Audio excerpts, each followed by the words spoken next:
عائشة رضي الله تعالى عنها قالت: ما شبع آل محمد من خبز الشعير يومين متتابعين حتى قبض رسول الله صلى الله عليه وسلم. متفق علیہ.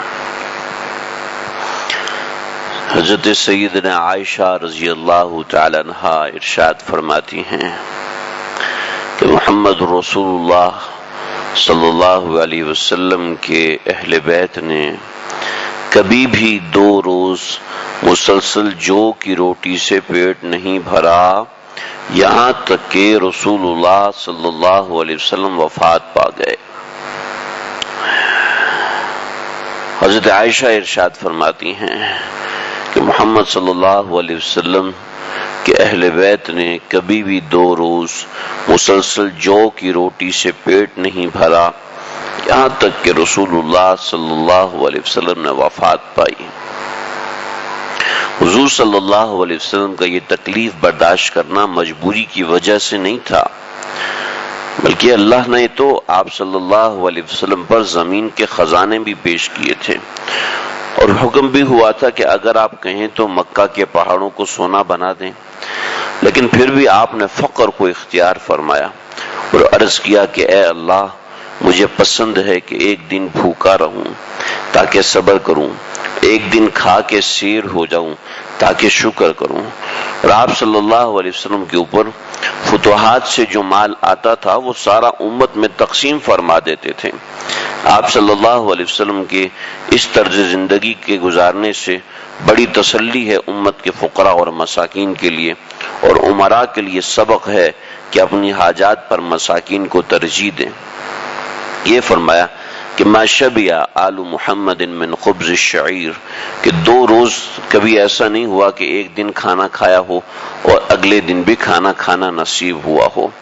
یہاں پہ تو 3 اوقات میں کھانا کھایا جاتا ہے اور تینوں اوقات میں پیٹ بھر کے کھانا کھایا جاتا ہے. بات یہ ہے کہ اس کے اندر 2 اشارے ہیں. پہلا اشارہ تو یہ ہے کہ کھانے پینے میں اعتدال ضروری ہے. کھانے پینے میں ایسی کثرت نہ ہو کہ جب بھی کھائیں اور اتنا پیٹ بھر کے کھائیں جو کہ صحت کے لیے مضر ہو. حکماء بھی فرماتے ہیں اور علماء بھی یہی فرماتے ہیں کہ کھانا کھاتے وقت ایک وقت آتا ہے جس وقت انسان کے اندر سے آواز آتی ہے کہ ابھی کھاؤں یا نہ کھاؤں. جب یہ آواز آتی ہے کہ ابھی کھاؤں یا نہ کھاؤں تو اس وقت کھانا چھوڑ دے. عام طور پہ یہ کہا جاتا ہے جی پلیٹ صاف کرنا سنت ہے، تو پلیٹ صاف کرنا شروع سے سنت ہے. ایسا نہیں ہے کہ پہلے تو 3-4 روٹیوں کا سالن ڈال لیا اور اب پلیٹ صاف کرنا سنت ہونا، یہ نہیں ہے، بلکہ پہلے سے انسان کو اندازہ ہوتا ہے کہ میں نے کتنا کھانا ہے، اور اس طرح انسان کھانا اتنا ہی پلیٹ میں ڈالتا ہے کہ انسان بعد میں پلیٹ صاف کر سکے، اعتدال کے ساتھ کھا سکے. لیکن اگر بالفرض کھانا کسی میزبان نے زیادہ ڈال دیا ہے یا گھر والوں نے ڈال دیا ہے تو کوئی ایسا مسئلہ نہیں کہ پلیٹ میں کھانا اترا ہوا ہے پہلے سے، تو اب اگر پیٹ میں جگہ نہیں ہے یا ایسا معاملہ ہو گیا کہ 2 رائے آ رہی ہے تو اس وقت اگر 3 نوالے سے زیادہ کھانا ہے تو اب سنت یہ ہے کہ اس کھانے کو چھوڑ دیا جائے. اب سنت پلیٹ صاف کرنا نہیں ہے، اب سنت یہ ہے کہ کھانے کو اسی طرح چھوڑ دیا جائے کہ اب جان بچانا، اپنی جان کی حفاظت کرنا فرض ہے کہ وہ پلیٹ صاف کرنے کی سنت کے پیچھے اپنی صحت کو خراب کر رہا ہے، جی کہ صحت کا خیال کرنا تو ضروری ہے. اللہم انی اسألک صحتک، اے اللہ میں آپ سے صحت کا سوال کرتا ہوں. سب سے پہلے اللہم انی اسألک الصحت والعفت والامانت، آپ نے دعائیں سکھائی ہیں، ان میں سب سے پہلی جو دعا فرمائی ہے وہ یہ کہ اللہ میں آپ سے صحت مانگتا ہوں. تو ظاہری بات ہے جتنی اچھی صحت ہوگی، اور صحت کی اکثر چیزوں کا تعلق معدے کے ساتھ ہوتا ہے کہ معدہ یا تو ام الامراض ہوتا ہے یا ام صحہ ہوتا ہے، کہ یہ صحت کے لیے بھی ماں کا درجہ رکھتا ہے اور بیماری کے لیے بھی ماں کا درجہ رکھتا ہے، کہ اس سے گزر کے بہت سی بیماریاں گزرتی ہیں.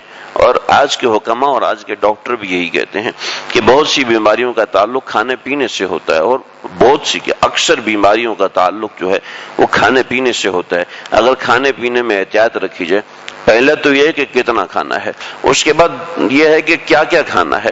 اس کیا کیا کھانے کے اندر بھی بے شمار چیزیں، گرم چیز کو ٹھنڈی چیز کے ساتھ کھا رہے ہیں کہ کسی کی تاثیر ایسی ہے کہ یہ دونوں کی تاثیروں کو ساتھ ملانا یہ حکماء منع فرماتے ہیں۔ اور جو صحت کے علماء ہیں، جو حکماء اور ڈاکٹر ہیں، ان سے انسان کو پوچھنا چاہیے کہ اپنی ڈائٹ سیٹ کرنی چاہیے۔ یہ نہیں کہ جو سامنے آیا اٹھا کے کھا گئے، جو سامنے آیا بس اندھی آنکھیں کر کے اور کھا گئے کہ کوئی مسئلہ نہیں ہے، مزیدار چیز ہے۔ نہیں، ایسا نہیں ہے۔ یہ سلمان بن عبد الملک کے بہت سے واقعات ہماری کتابوں میں لکھے ہیں۔ وہ اتنا کھاتا تھا کہ ایک دفعہ سفر میں تھا، اور سفر میں ہماری کتاب ہے 3 درجے کے اندر پڑھائی جاتی ہے، نفحات العرب، کہ عرب کے کچھ نفحات اس میں ذکر ہے۔ اس میں کئی لوگ ایسے ذکر ہیں جو کہ بالکل ایسا کھانا کھاتے تھے، آدمی حیران رہ جائے کہ یہ کھانا کھا کیسے لیا۔ کہ ایک وقت میں وہ ایک جگہ پہ گیا اور وہاں جا کے اس نے کہا کہ ویلک یا شمردل عندک لیس شیء تطعمنی، کہ تیرے پاس کوئی ایسی چیز نہیں ہے جو تم مجھے کھلائے۔ کہ میں تو آپ کو کھلاؤں گا، آپ کا کھانا تو وہاں پر رکھا ہوا ہے، ابھی آپ میزبان ہیں تو ظاہر بات ہے، ابھی آپ مہمان ہیں تو ظاہر بات ہے میزبان آپ کا اکرام کرے گا۔ تو میزبان سے کہا کہ ہاں بھی کیا کھانے کے لیے رکھا ہے؟ کہ جی میرے پاس ایک بکرا ہے جو کہ صبح بھی دودھ پیتا ہے، شام کو بھی دودھ پیتا ہے، اس کا گوشت کتنا مزیدار ہوگا، آپ وہ کھائیں گے؟ جی بالکل کھائیں گے۔ تو وہ اس کو مشوی کروا کے لے آیا، اور وہ مشوی کروانے میں آدھا گھنٹہ پونا گھنٹہ لگا ہوگا۔ اتنی دیر میں اس نے اناروں کا پورا ٹوکرا بھر کے دیا، وہ بیٹھ کے سارا اناروں کا ٹوکرا کھا گیا۔ اس کے بعد بکرا کھانا شروع کیا، اور کھاتے کھاتے جب ایک ٹانگ بچی تو عمر بن عبدالعزیز سے کہنے لگا کہ ہاں تم کھاؤ گے؟ کہنے نہیں، ماں انی صائم، میں روزے دار ہوں، میں نہیں کھاتا۔ اور اپنے بیٹا بھی ساتھ بیٹھا تھا، محمد بن سلیمان ساتھ بیٹھا ہوا تھا، اس کو بھی نہیں پوچھا اور وہ بھی پورا بکرا کھا گیا۔ اور پھر اس شمردل سے کہا کہ تیرے پاس ابھی کچھ نہیں ہے؟ کہا بھائی دیکھو مہمان، یہ میزبان ہے، اب اس کے سامنے کیسے کروں؟ تو وہ 2 مرغیاں اور لے کر آیا، وہ ساری مرغیاں کھا گیا، اور اسی طرح کھانے کی وجہ سے انتقال ہوا۔ تو خیر یہ تو ایسے عجیب و غریب قسم کے واقعات ہیں، ایسے تو آج کل کوئی بھی نہیں کھاتا۔ لیکن بہرحال ایسی چیزیں ہیں کہ انسان پیٹ بھرنے کے پیچھے دیکھتا نہیں ہے کہ کیا معاملات ہیں۔ کہیں اچھا کھانا مل گیا تو ہاتھ پہ کنٹرول ہونا چاہیے۔ یہ نہیں کہ میں یہ قصہ اس لیے سنا ہے کہ سلمان بن عبد الملک کا جو انتقال ہوا وہ اسی طرح ہوا کہ اس نے دیسی انڈے اور انجیر یہ دونوں ملا کے کہا کہ 200 دیسی انڈے اور 2 کلو دیسی انڈے اور 2 کلو انجیر، ان دونوں کو ملایا اور ملا کے بنوایا۔ اب دونوں کی تاثیر انتہائی گرم ہے، اور اس کی وجہ سے اس کو اسہال ہوا، اور اسی اسہال کی وجہ سے اس کا انتقال ہوا۔ تو ایسے بے شمار ہمارے ہاں کہ بھی کولڈ ڈرنک بھی چڑھا لو، ساتھ چائے بھی پی لی ہے، اور جو چیز ملتی ہے مٹھائی بھی کھا رہی ہے، اور اوپر سے میٹھا بھی کھا لیا ہے، شوگر کا مریض، اور ڈاکٹر نے احتیاط بتائی ہے، وہ احتیاط کرنا ضروری ہے۔ جو احتیاط بتائیے صحت کے لیے، وہ احتیاط کرنا نہایت ضروری ہے۔ وہ فرض واجب کا درجہ نہیں ہے، لیکن وہ احتیاط ضروری ہے کہ عمر اتنی ہے اور قد اتنا ہے اور وزن اس سے 2 گنا زیادہ ہو گیا، یہ غیر مناسب عمل ہے۔ اللہ کے نبی ایسے بندے کو بالکل پسند نہیں فرماتے تھے۔ ایک صحابی ہے جن کی توند باہر نکلی ہوئی تھی، تو اللہ کے نبی نے زور سے انگلی ماری پیٹ کے اوپر، کہنا ماں یہ کیا ہے، اس کو کم کر۔ ایک صحابی کھانا کھا رہے تو کھانا کھاتے وقت ڈکار ماری، زور سے ڈکار ماری۔ آپ نے فرمایا خبردار، اپنی ڈگار کو کوتا کر، یہ تمہیں غفلت میں لے کے جائے گی۔ کہ انسان جب پیٹ بھر کے کھا لیتا ہے تو مزاج میں غفلت آتی ہے۔ جب انسان پیٹ بھر کے کھاتا ہے اس کے مزاج میں وہ سکونت، اس کے مزاج میں نماز کا وہ دھیان، اللہ کے نام لینے کا وہ دھیان نہیں رہ سکتا جو انتہائی کس کے پیٹ بھر کے کھاتے ہیں۔ تو اس کو پسند نہیں کیا گیا۔ ایک تو یہ بات ہے، دوسری یہ بات ہے کہ اللہ کے نبی کے فقر کو بتانا مقصود ہے کہ اللہ کے نبی کا فقر کیسا تھا، کہ اللہ کے نبی ایک دن کھاتے تھے اور دوسرے دن نہیں کھاتے تھے، اس کے باوجود شخصیت ایسی ہے کہ ہر کوئی آپ کے نام پر جان دینے کو تیار ہے۔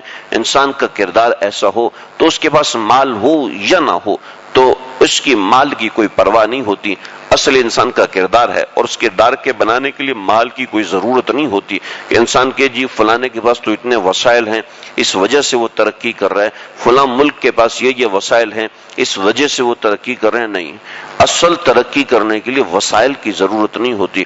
اصل ترقی کرنے کے لیے انسان کو ایک منصوبہ بندی کی، ایک ڈٹرمنیٹ ہونے کی ضرورت ہوتی ہے کہ میں اس رخ پہ بڑھ رہا ہوں، ایمانداری کے ساتھ اس کی طرف محنت کرتا ہے، لگن کرتا ہے تو آگے بڑھ جاتا ہے. ایک طالب علم کے لیے بھی یہی راستہ ہے کہ وہ ایک راستہ متعین کرے، اس کے لیے محنت کرے. ایک کاروباری آدمی کے لیے بھی یہی راستہ، ایک نوکری پیشہ آدمی کے لیے بھی یہی راستہ، اور ایک عام شخص کے لیے جو ان میں سے کچھ بھی نہیں کر رہا، کوئی دین کا کام کر رہا ہے، اس کے لیے بھی یہی راستہ ہے کہ وہ ایک چیز کا عزم کرے اور اس عزم کے لیے محنت کرے. وہ کتنی محنت کرتا ہے یہ اس کے اوپر منحصر ہے. کوئی چاہتا ہے میں اللہ کو پاؤں، کوئی چاہتا ہے کہ میں اتنا پیسہ حاصل کروں، کوئی چاہتا ہے میں اسٹیٹس ایسا بنا لوں. تو ہر ایک کے لیے یہ ایک راستہ ہے کہ اللہ کے نبی نے ایک ایسا اسٹیٹس بنایا کہ جو کہ عام آدمی کے لیے اس زمانے میں ناممکن تھا کہ جو اپنی بچیوں کو ذبح کر دیتے ہیں وہ کسی کو چھوڑیں گے، وہ کسی کو اپنے مقابلے میں رہنے دیں گے جو اپنی بچیوں کو زندہ نہیں چھوڑتے. لیکن ان کو ایسے بنایا کہ تاریخ بدل کے رکھ دی، دنیا کی تاریخ بدل کے رکھ دی. یہ 1400 سال ہوئے دنیا کی تاریخ بدلی. اس سے پہلے ساری دنیا ویسی ہی چل رہی تھی جیسے کہ چلی ہے.